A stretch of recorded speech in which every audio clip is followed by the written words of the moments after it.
You are listening to Storymakers, the podcast for women who are ready to step into their true identity, live with meaningful purpose, find belonging and connection, grow in leadership, and walk boldly in faith. Here you can uncover the story that you were created to live because you were made for such a time as this. Welcome to December. I am slightly overwhelmed by everything happening in life, and also very excited about the upcoming season. I love the holidays because there's something about it that creates a unity.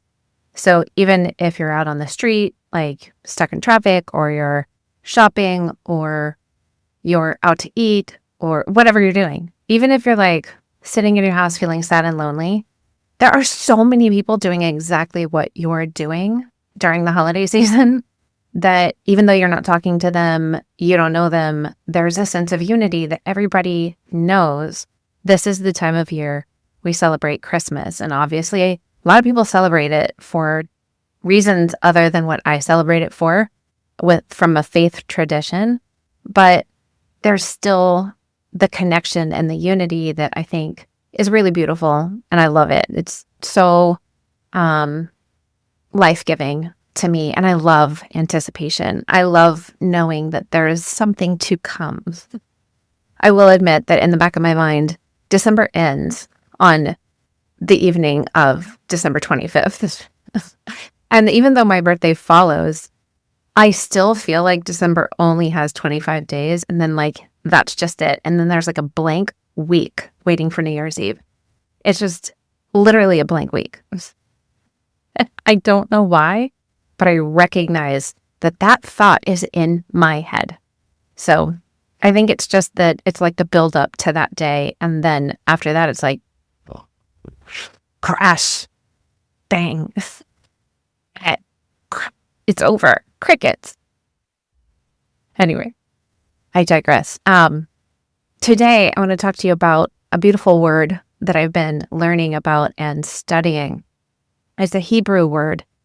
And in this series, I'm doing a Christmas presents series and looking at it from the perspective of actual presents, like the presence of the Lord. But obviously, that's also a little bit of a play on words of Christmas presents. So this word, I think it speaks to so much about the season and what are we really giving ourselves to in this season. And I'm not going to preach to you about make sure that you're focused on the real reason for this season. You're going to get enough of that everywhere. And I think that you're, old enough, mature enough to kind of figure all that out for yourself and be in your own journey. So I just want to give you some clues and some revelation and invite you to hear what the Lord is saying to you in this season. So this word that I want to talk about helps to change the way that we think about hearing God, how we respond to Him in this season. It's the word Shema, and it means to hear and respond, not hear and nod your head up and down, not hear and then feel something about what you heard. It means to hear in a way that produces action and movement and relationship and connectivity and loyalty. It's like this really beautiful picture. And in Hebrew thought, which is very pictorial, listening and obeying are not two different things. They're like the same posture that we put ourselves in. And Shema is one of the richest Hebrew words, I think, to dive into and research. And it does not mean just to hear in the way that we think of in English, which is very simple. It's kind of passive. And we look at it like, okay, you just need to hear what's being said. Even in coaching, it's make sure that you are an active listener. That's really wonderful. However, there's a response side to hearing that creates connectivity. That if you don't give that to it, then Yeah, hearing and listening without an appropriate response is just different. So in Hebrew, Shema means to hear, pay attention, understand, take it to heart, respond, and obey. It's all wrapped up into one word because there's no separation between hearing and doing. Have you ever heard the scripture about hearing and doing? If you hear, but you don't respond, you didn't Shema. If you respond without really hearing, then you also didn't Shema. So it's like this single action of attentive listening that leads to aligned action taking. So it means to hear it, let it land. Are you picking up what I'm laying down? You let it shape your being, and then you live like you actually heard it and you're walking it out. So Shema is also it's the first word in one of the most important prayers in Judaism. So Moses spoke it over Israel before he died as a way of trying to, I think, root them in their identity and allegiance before they entered the land. And then Jesus later called it the greatest commandment. So this is why Deuteronomy 6 begins with, Shema, O Israel. It's not, hey, listen up, guys, or, hey, guys, everybody, come to center. Like, okay, quiet down now. Is everybody able to hear me? Is the mic on? It's saying, pay attention in a way that's going to transform you and lead you into a covenant life, into covenant living, covenant action, relationship, connectivity, right? Deuteronomy 6, 4, and 5 says, Hear, O Israel, the Lord our God, the Lord is one. You shall love the Lord your God with all your heart, with all your soul, and with all your strength. So it says, Shema, O Israel. Listen, hear, and then respond, Israel. The Lord our God, the Lord is one. And it actually gives us direction. Like, hear who he is, the identity of the one true God. The Lord our God, the Lord is one. It tells us who he is. Hear who he is. And then your response is, you shall love the Lord your God with all your heart, all your soul, and all your strength. This prayer is super central to Jewish faith, but should be to us as well as Christian believers. It is prayed morning and night. It's one of the first prayers a child learns. It's said at the end of life. It's like a form of identity language. It tells you who God is and who you are in relationship to him, and it calls for our attention and our affection and loyalty to be directed towards him. It's a whole life response. And Moses is not just the one teaching the Shema. Moses lived the Shema.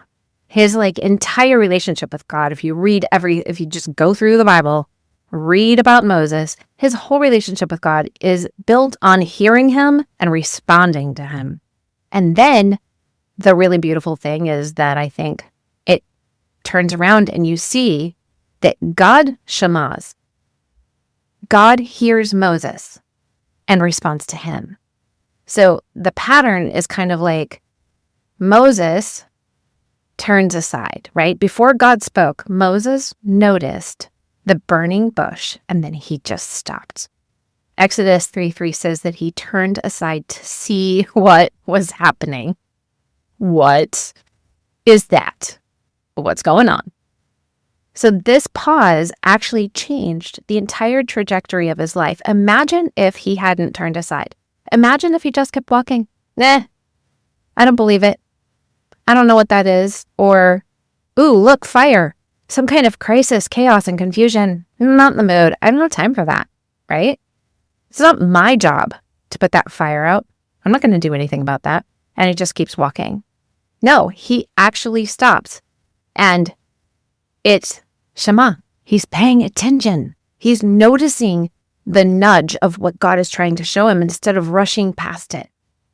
then he gets into the conversation and stays there. So when God calls him, Moses does not pretend to be brave.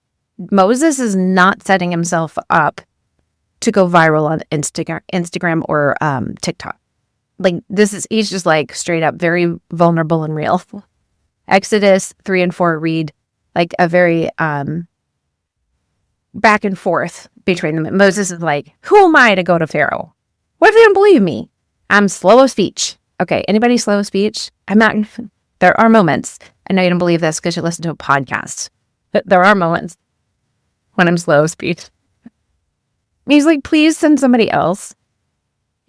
I don't read this and think that Moses is like trying to rebel against God. I think he's having a relationship. He's having a conversation. It's the honest hearing, honest responding. And again, beautiful thing, God responds to him. Every concern he has. He gives his name in Exodus 3:14. He gives signs in Exodus 4:1-9. He brings Aaron into the plan in Exodus 4:14-16. God's not irritated.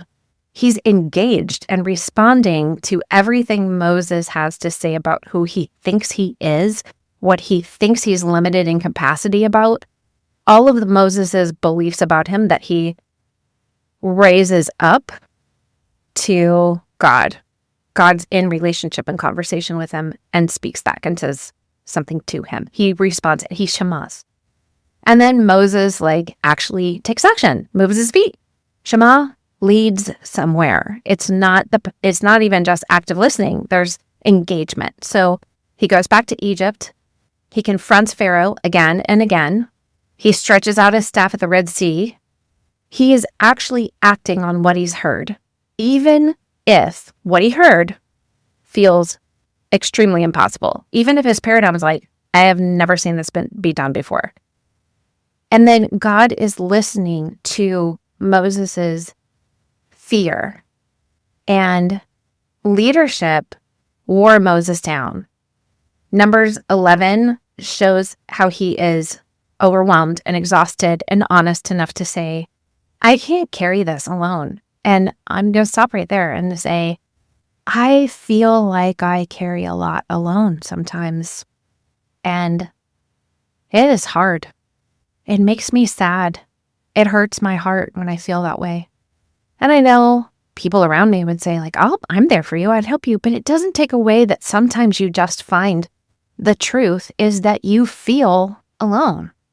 You feel the weight. You feel the pressure. And you don't feel like anybody can help you right now. It's normal. I can admit it. Even if there are people who would help me, it doesn't change the fact that right now I'm in process of feeling like I don't have anybody to help me. And me being able to be honest and talk to God about that means that we'll actually get some breakthrough. We're going to work through this because I'm not trying to shove it down or act brave and pretend that it's not there. I'm taking it to the Lord and I'm just cry and say, I feel like I'm carrying this alone right now. And then that's where in relationship, God Shemas me. He's like, I heard you. And I have a response, Laura. So I want you to think about that.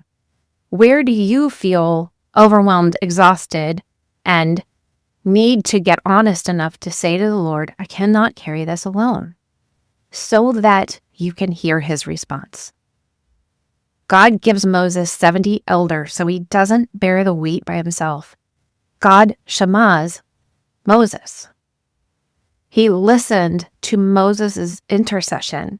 After the golden calf thing in Exodus 32, God tells Moses he will destroy Israel and start fresh. I was making a pie crust for Thanksgiving, and we're gluten-free. That was real hard. It's like an art form. You have to be a master artist to be able to make a gluten-free pie crust. I'm just done. Next year, it's not happening. And I just sat there and I looked at it and I was like, this is terrible. I know I did the recipe exactly as she said. Bless her heart. It just didn't work for me. And I looked at it and I was like, I just want to start fresh. But I also knew, like, I cannot start fresh. There is a reason to continue with what I already had begun. See, with Israel, like, Moses stepped in and pleaded on behalf of the people. So the Lord relents. He changed his course of action because Moses spoke up. This is like a covenant friendship that they have. It's mutual listening. Wouldn't you like to have somebody like that in front of you? Wouldn't you like to be married to that person, have that kind of friend, have children that look at you like that and actually have mutual listening involved? God listens to us. He listened to Moses' hunger for him. Moses says, teach me your ways. And he says, if your presence doesn't go with us, don't send us. Then he asks for something outrageous. In Exodus 33, he says, show me your glory. Stop and say, show me your glory, Lord. Show me your glory, Lord. Show me your glory, Lord. Oh God, our God, show us your glory. God said yes to Moses, and God says yes to us when we ask him, show us your glory. God is revealing his goodness and compassion and his name. Moses longed for him, and God responded to the longing. We have been discipling and working with people in our area, just local ministry, and talking about how every time we connect with people face to face and we walk with them, how much God shows up, how beautiful the presence of God is in the midst, because God is attracted to longing and hunger and thirst, right? I'm like, if you're hungry, please come over to my house. So this is the Shema lived out in real time. Moses is hearing and responding. God is hearing and responding. And it's like this religious, not a religious formula. It's a relational situation. It's a rhythm between two people. And that matters for us, right? Shema is not just a Jewish prayer. It's actually the posture of every person who wants a real relationship, a friendship with God. It means we turn aside instead of plowing through. We stay honest in the conversation instead of performing or denying or blaming. We take the next step when he nudges us, and we bring him our fears, our hopes, desires, questions, all the things, and we believe that he will respond to us. He's not finding fault in us or judging us for having questions or fears. He wants to respond to us because it's a relationship. So this is what it looks like to live with God in a way that's very real and mutual. It's not just hearing, it's Shema. It's not just talking at God or sitting and waiting, like I have to wait till he gives me an audible voice, right? It's trusting that he is listening to us and living a life that is shaped by a God who responds, that we're in relationship with. So if we bring that down into your everyday life, Shema is not just a story about Moses. It's not just a prayer whispered by generations of Jewish families. It is something that we can practice right now in these ordinary things that we're going through in life, where God's actually already speaking and wants us to hear him. So you can also, like in my research about Shema, it's like it's a noun, but it's also a verb, right? So you can Shema in your decisions. When you feel the nudge about a conversation you've been avoiding, there's a boundary you need to set that you haven't, a direction that you need to go, something you need to explore or experiment in. Pause and turn aside and ask God, is this you? You respond with honesty and even pour out your heart, like, these are my concerns or whatever, and then just take one step instead of overthinking like the whole journey. You can Shema in your relationships. There's tension in some of your relationships that you're ignoring. There's tenderness you're dismissing. There's sometimes, people God puts in front of you, and he's inviting you to reach out to them or to soften in certain relationships, to apologize about certain things, to be steady for somebody. Like, sometimes he's asking you to hold firm, and you need to pay attention to the burning bush. Instead of waiting for some massive fire in the sky and the audible voice of God to drop into your, office or your car, you can Shema in your work, your ministry, your calling, all the things that, like ideas that you have that you keep trying to brush off or say you don't have time for or you're not capable of, the heavy things that are popping up that keep you in like procrastination or keep you wanting to stay the same just to stay comfortable. All of these things can be like signs of God trying to draw your attention. You need to go ask him the question. Shema means you slow down long enough to hear him, then respond with faithful steps, right? You can Shema in your spiritual hunger. So when something in you is saying, I want more of God than I currently have, or even more than I maybe even know how to ask for, you can treat that as an invitation. Bring it to him like Moses did and ask him to teach you his ways, show you what you can't see. He responds to your hunger, to your longing for more, for different. You can Shema in your pain. If your heart is like tight and overwhelmed and your soul is irritated, exhausted, angry, whatever, it's not fatal, forever, or failure. It's just a signal, and you need to take it to God instead of powering through. So tell him the truth about how you feel and trust that he's actually listening and responding to you like you would for your own child. This is where your attentiveness, attention, what's the right word for that? It matters. So God might be speaking through, again, the burning bush, slow burn, not a loud explosion. Be intentional and don't assume every thought is God, but don't assume every thought is just you and God's not speaking. Ask, seek, knock, notice, respond. I just think that this is where trust matters. God's not asking you to perform. He's really just inviting you into a relationship, the kind that he had with Moses and everybody else in the Bible. He wants that with you. He wants it with me. So you hear and respond, then he hears and responds.